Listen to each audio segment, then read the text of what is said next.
সকাল থেকে তোমাদেরকে ডাকতেছি, তোমরা কেউ কথা শোনো না।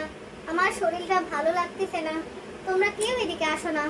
দেখতেছেন না আমি কাজ করতেছি, সব সময় আপনারা খালি এটা করো সেটা করো, এটা আনো সেটা আনো, আপনি নিজে উঠে কিছু করতে পারেন না। আমার অনেক কাজ পড়ে আছে, আমি অনেক কাজ করতেছি। বৌমা, তোমাকে কত করে বললাম আমার পানিটা দিয়ে যাও মা, আমার খাবারটা দাও, আমি গোসল করতে যাব, একটু এদিকে আসো মা। কি হয়েছে মা, আপনি এত ডাকাডাকি করেন কেন? আমাদের কি কোনো কাজ নাই? আমরা কাজ করি না? আপনি ডাকলে সবসময় আসতে হবে, সবসময় শুনতে হবে? গাইজ তোমাকে ডাকছে, তুমি শুনতেছো না কেন? যাও শুনে আসো, তোমাকে কখন থেকে ডাকতেছে, যাও। থাক, তোমার যেতে হবে না, আমি যাচ্ছি, আমি শুনে আসি, যাও। তারা বয়স্ক, তাদেরকে সম্মান করতে হবে, ভালোবাসতে হবে, এগুলো তো আমরা তোমাদের কাছ থেকে শিখবো। তোমরাই যদি এমন ব্যবহার করো মা, তাহলে আমরা কি শিখবো তোমাদের কাছ থেকে? মা, বয়স্কদের সাথে এমন করতে হয় না। তোমারও বয়স হচ্ছে, তুমিও একদিন দাদি হবে। তোমার সাথে যদি তোমার নাতিরা এরকম করে, তাহলে তোমার কেমন লাগবে তুমি বলো?